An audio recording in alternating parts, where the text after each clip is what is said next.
News, सच जरूरी है। नमस्कार दर्शकों, यह है एमएस न्यूज नेटवर्क और आप देख रहे हैं एमएस न्यूज टीवी। मैं हूं आपके साथ शुभांगी। तो आइए देखते हैं आज की कुछ खास खबरें। बुल्ढाना संगम चौक पर लगने वाली छत्रपति शिवाजी महाराज की अश्वारोही प्रतिमा बुल्ढाना में प्रवेश कर गई।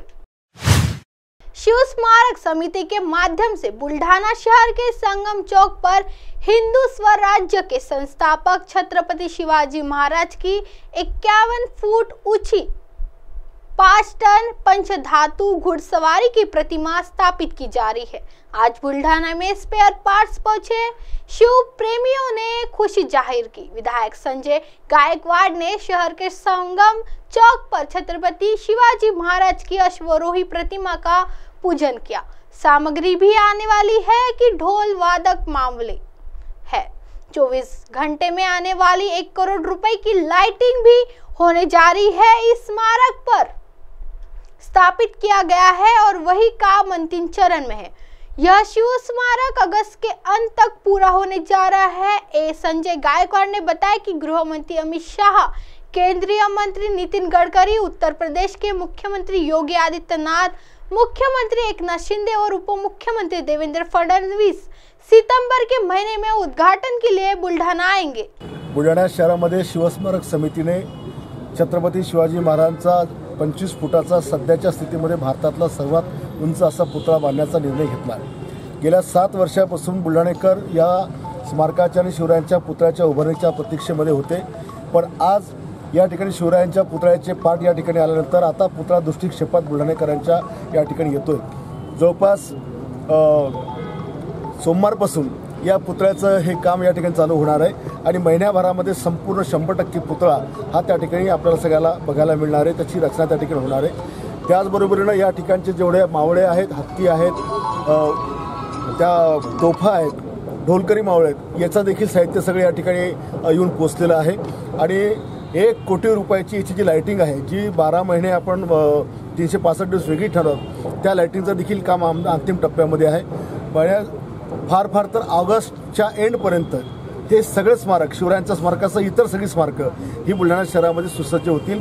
सप्टेंबर महिन्यामध्ये मुख्यमंत्री, उपमुख्यमंत्री योगी आदित्यनाथजी, अमित शहाजी आणि गरज पडल्यास आणखी काही मंत्री गडकरीजी यांच्या सर्वांच्या शुभ हस्ते आणि सर्व बुलढाणेकर आणि सर्व शिवभक्तांच्या साक्षीने या सर्व स्मारकाचं लोकार्पण या ठिकाणी होणार आहे। आज सगळ्या शिवस्मारक समिती ज्या शिवभक्ताला या पुतळ्याची प्रतीक्षा होती, आज त्यांचा जीव या ठिकाणी भांड्यात पडला। त्यांना विश्वास बसत नव्हता की पुतळेवाला आपल्याला पुतळा देईल की नाही देईल, पण त्याच्या मागे लागून छोटी पैशाची वाढ त्याला काही करून दिली आणि आज हा पुतळा या ठिकाणी शहरामध्ये पोहोचला। आम्ही सगळे समाधानी आहोत आणि आता शिवरायांचं दर्शन बुलढाणेकरांना लवकरच होईल अशी आम्ही अपेक्षा व्यक्त करतो। आइए बढ़ते हैं अगली खबर की तरफ। कल्याण केडीएमसी द्वारा आयोजित विश्व पर्यावरण दिवस के अवसर पर माई गार्डन माई नेबरहुड फोटोग्राफी प्रतियोगिता। कल्याण डोंबिवली नगर निगम जलवायु परिवर्तन से निपटने और शहर के हरित आवरण को बढ़ाने के लिए 5 जून को विश्व पर्यावरण दिवस मनाने के लिए माझी बाग माझा पंप्लास थीम के तहत एक अनूठी फोटोग्राफी प्रतियोगिता आयोजित कर रहा है। इस प्रतियोगिता में नगर निगम प्रशासन अपने घर की गैलरी में या अपने यार्ड के पेड़ लगाकर एक सुंदर बगीचा बनाने वाले हैं। नागरिकों को स्मृति चिन्ह और प्रमाण पत्र देगा और उनकी फोटो नगर पालिका की वेबसाइट पर भेजेंगे और प्रकाशित करेगा। नगर पालिका के सोशल मीडिया हैंडल पर उनकी तस्वीरें। यह प्रतियोगिता 29 मई तक चलेगी और नगर आयुक्त ने कहा कि ग्लोबल वार्मिंग को कम करने के लिए कल्याण डोंबिवली नगर निगम की यह अनूठी पहल है। नगर पालिका ने इसमें ज्यादा से ज्यादा लोगों को शामिल होने का आह्वान किया है। हा जागतिक पर्यावरण दिन आहे। या दिवशी माझी बाग माझा परिसर ही स्पर्धा आपण आयोजित केलेली आहे। कल्याण डोंबिवली महानगरपालिकेमधील सर्व नागरिकांना आवाहन आहे की त्यांनी त्यांच्या बागेचा त्यांच्यासह फोटो काढून तो अपलोड करावा आणि या स्पर्धेमध्ये सहभागी व्हावं। ज्यांच्या बागा आणि फोटोग्राफ्स हे सुंदर असतील अशा स्पर्धकांना पारितोषिक देऊन गौरवण्यात येईल। आइए बढ़ते हैं अगली खबर की तरफ। मुंबई, घर में दाना नहीं और मुझे हवलदार कहने वाले ठाकरे बाप बेटे का हाल, ज्योति वाघमारे। कर्नाटक में सिद्धारमैया सरकार ने शपथ ली। झाड़ू ने विपक्षी दलों के सभी नेताओं को आमंत्रित किया, लेकिन कांग्रेस ने समान व्यवहार दिखाते हुए उम्भटा सेना के किसी भी नेता को आमंत्रित नहीं किया। लेकिन उन्होंने पीढ़ियों को इस तरह बांटा कि कांग्रेस की सत्ता हासिल करने की खुशी उनके मन में पैदा हो गई है, लेकिन वर्षा को आमंत्रित नहीं किया गया। भारत जोड़ो यात्रा में राहुल गांधी के साथ यात्रा की और हर जगह कांग्रेस का प्रचार किया। उद्धव ठाकरे ने मुख्यमंत्री पद के लालच में हिंदुत्व को छोड़ दिया और आज वही लोग आपको महत्व नहीं देते। ठाकरे पिता और पुत्र घर में ही नहीं है और मुझे हवलदार कहते हैं। शिवसेना प्रवक्ता ज्योति वाघमारे ने पूछा कि क्या उद्धव ठाकरे ने सोचा था कि उन्हें सिद्धारमैया से बड़ी कुर्सी के साथ बुलाया जाएगा। कर्नाटकमध्ये सिद्धारामय्या सरकारचा शपथविधी झाला। देशातल्या झाडून सगळ्या विरोधी पक्षाच्या नेत्यांना आमंत्रण होतं, परंतु काँग्रेसच्या सत्ता प्राप्तीचा आनंद आपल्यालाच पुत्र जन्माला आला अशा पद्धतीनं पेढे वाटून साजरा करणारे काँग्रेस राष्ट्रवादीच्या नादाला लागून स्वतःच्या पायावर स्वतः कुऱ्हाड मारून घेणारे उद्ध्वस्त ठाकरे आणि ओसाड नगरीचे राजकुमार आदित्य ठाकरे किंवा स्वयंघोषित विश्व प्रवक्ते सकाळी 9:30 वाजणारा भोंगा संजय राऊत यांना मात्र त्या शपथविधीचं अजिबात निमंत्रण नव्हतं। डी राजांच्या पासून नितीश कुमारांच्या पर्यंत आणि अगदी प्रत्येक छोट्या छोट्या विरोधी पक्षाच्या नेत्यांनाही सन्मानानं बोलवलं जातं, पण उबाठा सेनेच्या नेत्यांना अजिबात निमंत्रण नाही। याच्यावरूनच काँग्रेस यांना किती कसपटासारखी किंमत देतो हे ह्यांनी ओळखून घ्यावं।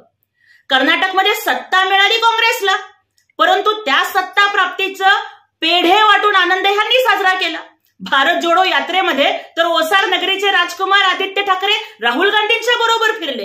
राहुल गांधींचा तुम्ही प्रचार करताय, कर्नाटक प्रमाणे महाराष्ट्रात विजय मिळवू म्हणताय, पण उद्ध्वस्तजी ठाकरे लक्षात ठेवा की ज्याच लोकांच्या नादाला लागून तुम्ही बाळासाहेब ठाकरेंच्या तत्वाला मूठमाती दिली।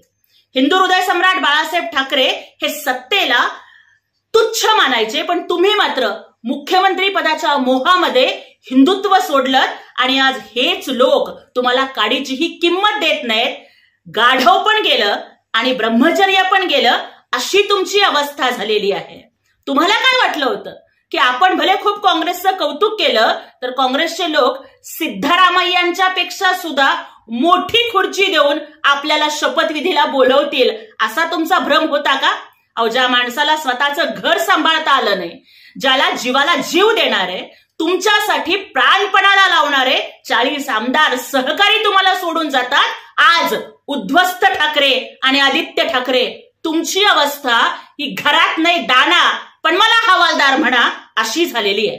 अब आप हमारे चैनल को आपके मोबाइल पर भी देख सकते हैं। मोबाइल ऐप पर देखने के लिए play store MS news T आज डाउनलोड करें। इंस्टा, ट्विटर, हाईकूक, फेसबुक और कई सोशल मीडिया के प्लेटफॉर्म पर हमारा चैनल उपलब्ध है। आप इसे यूट्यूब पर भी देख सकते हैं। आप हमारे चैनल को लाइव भी देख सकते हैं www.msnewst.com पर। फिलहाल वक्त तो चला है दर्शकों ब्रेक का। ब्रेक से लौटने के बाद देखिएगा देश और दुनिया की तमाम खबरें। बनी रही एमएस न्यूज टीवी पर। नमस्कार।